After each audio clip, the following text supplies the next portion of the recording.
Hello everyone, welcome to the history class. In this video, I will be continuing the third theme of class 11th history, that is an empire across 3 continents. And in this video, I will be discussing about the economic expansion of the Romans. Now the empire had a substantial economic infrastructure of harbors, mines, quarries, brickyards, olive oil factories, etc. Means the people in the Roman Empire, they were engaged in different activities.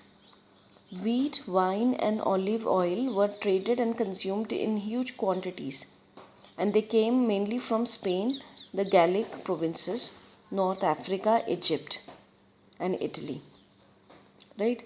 The liquid like wine and olive oil were transported in a container called amphore.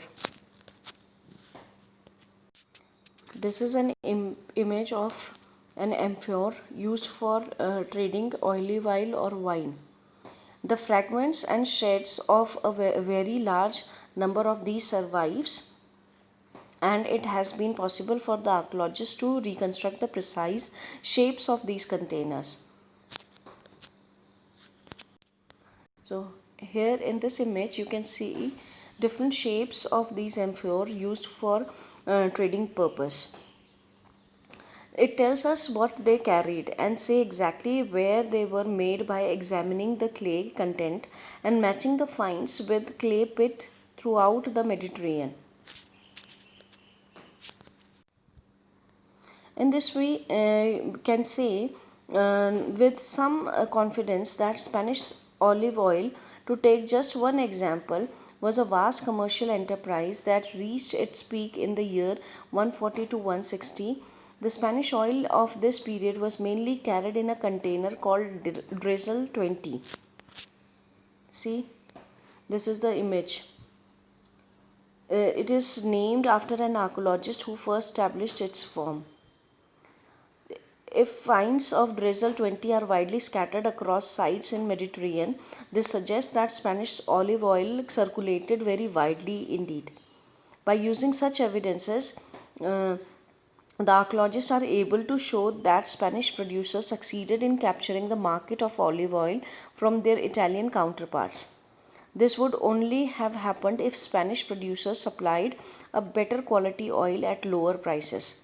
In other words, the big landowners from different regions competed with each other for control of the main markets for their goods.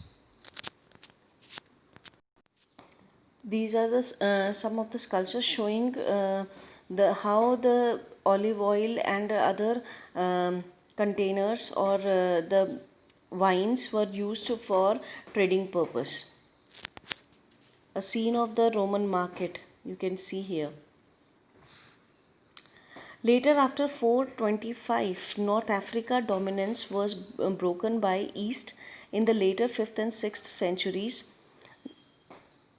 Syria, Palestine became major exporter of wine and olive oil, and containers from Africa shows a dramatically reduced presence in the Mediterranean markets.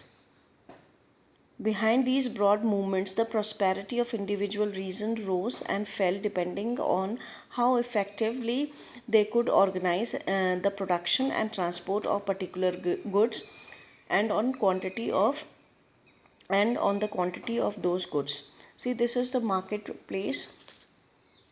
This is how they used to carry their trade, performing different activities.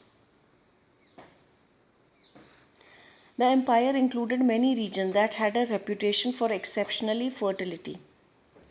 Campania in Italy, Sicily, and Fayum in Egypt, Galilee, Byzantium, southern Gaul were all among the most densely settled and or wealthiest part of the empire, according to the writers like Strabo and Pliny.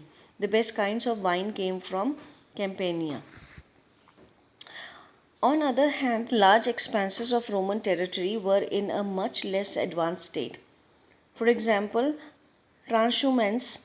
Transhumance is the herdmen's movement, means the nomadic people who used to rear their animals. They moved from one place to another in different seasons. These transhumans were widespread in the countryside of Numidia. These pastoral and semi-nomadic communities were often on the move, carrying their oven-shaped huts with them. Even in Spain, the north was much less developed and inhabited largely by Celtic-speaking peasantry that lived in hilltop villages called Castella.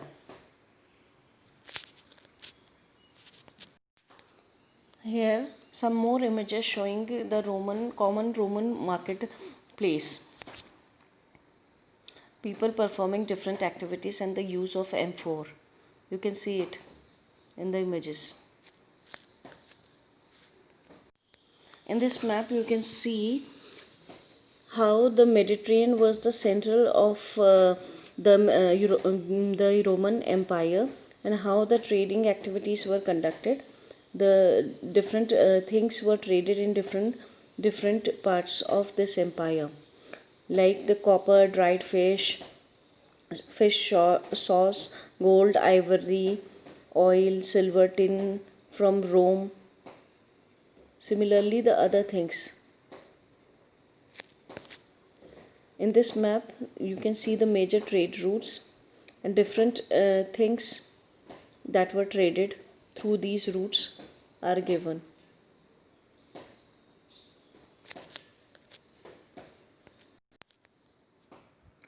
We should also be careful not to imagine that because this was the ancient world, their forms of cultural and economic life were necessarily backward or primitive. Diversified applications of water power around the Mediterranean, as well as advances in water powered milling technology, the use of hydraulic mining techniques in the Spanish gold and silver mines, and the gigantic industrial scale on which those mines were worked in the first and the second centuries, the existence of the well organized commercial and banking network, and the wide use of money are all indication of how that they were having an urban economy. People in the Roman Empire were engaged in different types of occupations, and they were having good trade links with the rest part of the world, especially the countries which are connected with the water bodies. Thank you for watching this video.